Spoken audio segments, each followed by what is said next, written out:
Ce matin, dans ce café matinal, nous allons faire ensemble les premiers pas pour guérir de la colère.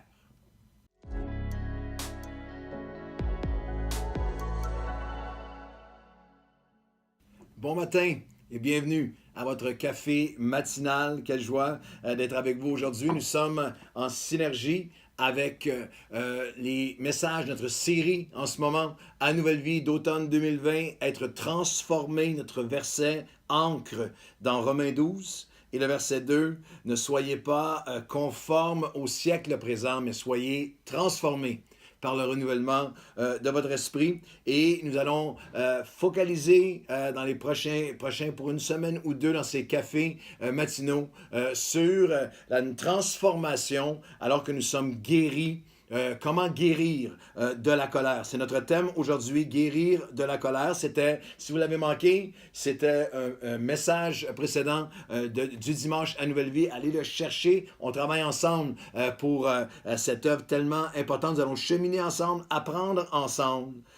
Et très franchement, c'est un combat que je connais bien. La colère est une vieille ennemie. En ce qui me concerne, une ennemie de vie. Je viens d'un arrière-plan familial de colère, de violence, de criminalité. J'ai grandi avec de l'abus physique dans ma maison, avec une maison qui vibrait avec la rage, la colère. Et sans le Seigneur, sans l'Évangile, nous devenons ce que nous avons subi et nous devenons ce que nous avons haï. Alors j'étais une boule de colère et la colère est une ennemie. J'ai eu plusieurs victoires sur la colère et très honnêtement, plusieurs défaites pendant des années et c'est un combat qui n'est jamais terminé. Mais je crois que la parole de Dieu est le livre d'instruction le plus extraordinaire sur comment guérir de la colère, comment être transformé. Et nous allons aborder ensemble dans ces prochains cafés et messages, nous allons aborder ensemble différents aspects. La colère, bien sûr, envers les autres, comment en guérir, mais aussi la colère envers soi-même. L'apitoiement, la condamnation de soi, la honte, les regrets, la colère envers les autres, envers soi, la colère envers Dieu et la colère envers notre société. Oui, j'ai dit la colère envers Dieu. Je sais que c'est un sujet qu'on ne veut même pas toucher, mais il y a ces moments où pourquoi, Seigneur, alors on va l'adresser ensemble, comment renverser la colère dans ces différentes sphères de nos vies. Et le premier pas pour guérir de la colère, c'est de le reconnaître. C'est de l'admettre, c'est de le confesser, ce n'est pas de le nier, de le justifier, de le blâmer sur d'autres, de le minimiser, de le rationaliser.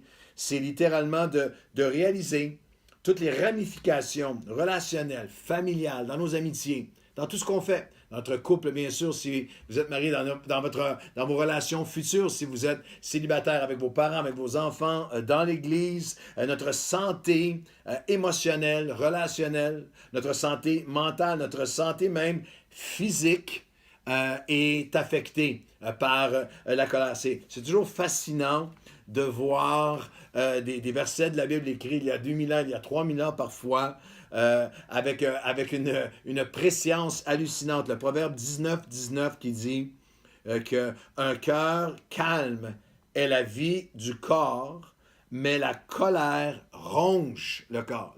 La colère ronge les autres. Que littéralement, la colère, l'auteur des proverbes disait, la colère va nuire, peut être tellement dommageable pour votre santé. Il y a une étude qui est apparue dans le European Heart Journal en 2014, je vous lis un petit article, a révélé qu'une personne en bonne santé présente 5 fois plus de risque de subir un infarctus, 3 fois plus de risque d'être victime d'un AVC dans les 2 heures après s'être énervé. Pour les gens plus vulnérables, les diabétiques par exemple, ce risque sera encore plus élevé. Par ailleurs, c'est la succession d'états colériques qui serait le plus néfaste. Des chercheurs de Harvard ont révélé qu'être en colère et même se remémorer quelque chose qui nous a mis en colère ralentit la production des anticorps, a donc pour effet d'affaiblir notre système immunitaire. Un autre effet indésirable d'une colère mal gérée, comme l'a rapporté en 2012 la publication Cognitive Behavior Therapy, est l'aggravation des symptômes d'anxiété généralisée, même jusqu'à la dépression. En fait, d'autres scientifiques d'Harvard ont démontré, 7 grands effets négatifs sur le corps de la colère, comme la Bible l'enseignait. Une explosion de colère met votre cœur en grand danger, augmente le risque d'accident vasculaire cérébral, affaiblit votre système immunitaire, peut aggraver votre anxiété, liée à la dépression, blesser vos poumons, système respiratoire, littéralement raccourcir votre vie. La Bible enseignait il y a 3000 ans et la Bible adresse aussi la question qu'on s'est tous posée, ça vient de où?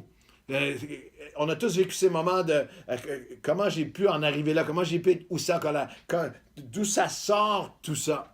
Et Jésus a répondu à cette question et dans l'évangile de Matthieu, plusieurs versets dans la même pensée, mais dans Matthieu chapitre 15, versets 18 et 19, Jésus a dit, ce qui sort de la bouche vient du cœur.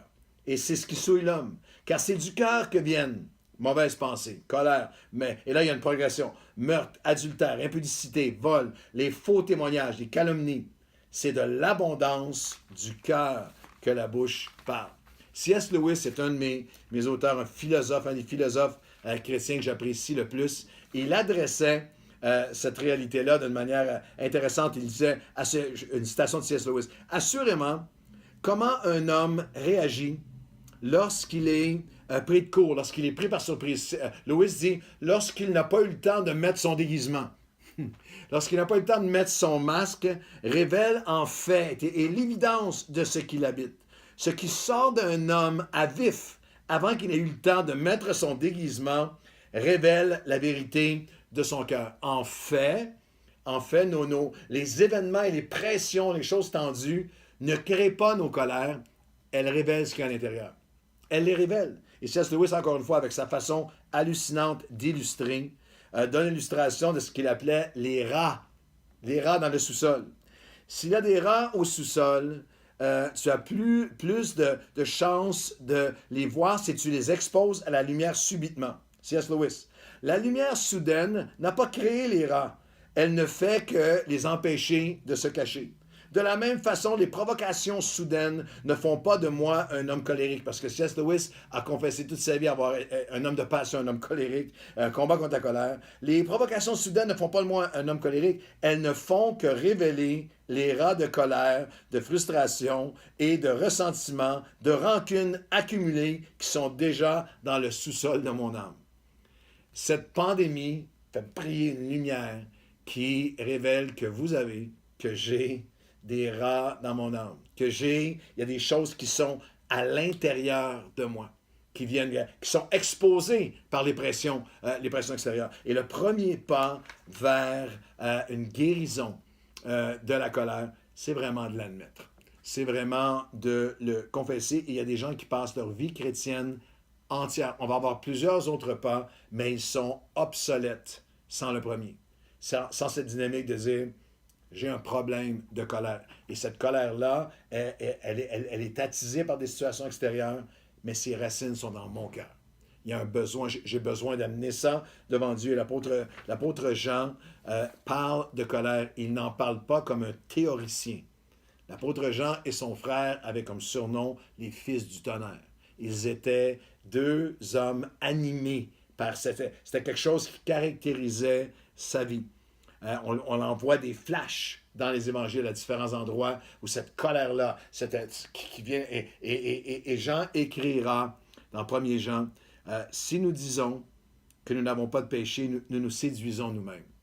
Si tu ne veux pas reconnaître les rats dans le sous-sol, si tu ne veux pas admettre, si tu ne veux pas, tu te mens toi-même. Et la vérité n'est pas en nous. Mais si nous confessons nos péchés, il est fidèle et juste pour nous les pardonner et pour nous purifier de toute iniquité. 1er Jean chapitre 1, versets 8 et 9 et 2, 1 et 2, avec laquelle on va conclure aujourd'hui. Mes petits enfants, je vous écris ces choses afin que vous ne péchiez point.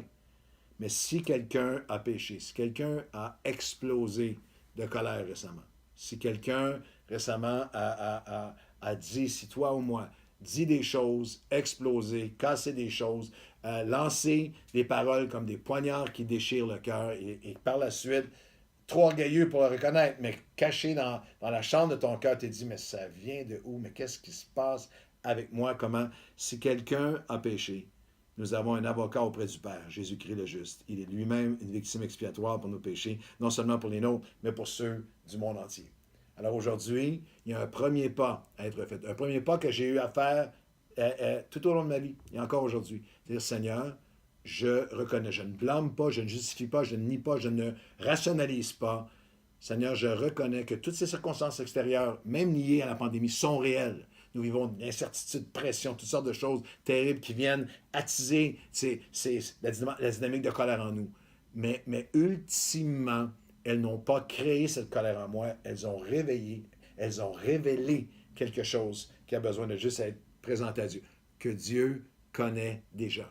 Ne vous placez pas sous l'esprit de l'accusateur. Il y a deux esprits en opération dans ce monde. L'esprit de l'accusateur, Satan qui accuse jour et nuit.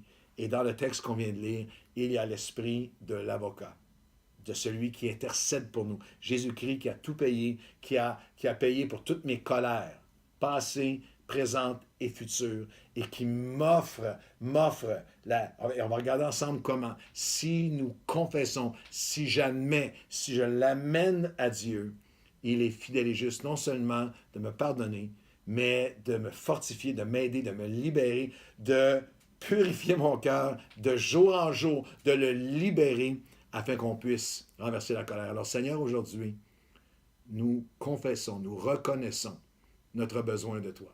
Aujourd'hui, je prie pour moi-même et je prie pour tous ceux qui doivent l'admettre, le reconnaître. J'ai ce problème de colère, j'ai cette colère, et parfois la colère a plusieurs visages. Elle est très verbale, elle est très extérieure, et parfois elle est sourde, elle est silencieuse, elle est intérieure. Mais quelle que soit sa forme, nous te la remettons aujourd'hui, nous la reconnaissons. Nous avons péché, mais tu es fidèle et juste, non seulement de nous pardonner, mais de nous conduire dans le chemin de la santé, dans le chemin du pardon, dans le chemin de la maîtrise et même de renverser notre colère.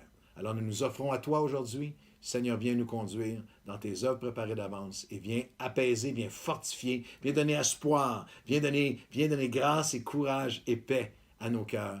Au nom de Jésus, Amen et Amen. Attention aujourd'hui aux rats qui sont dans le sous-sol. Bonne journée.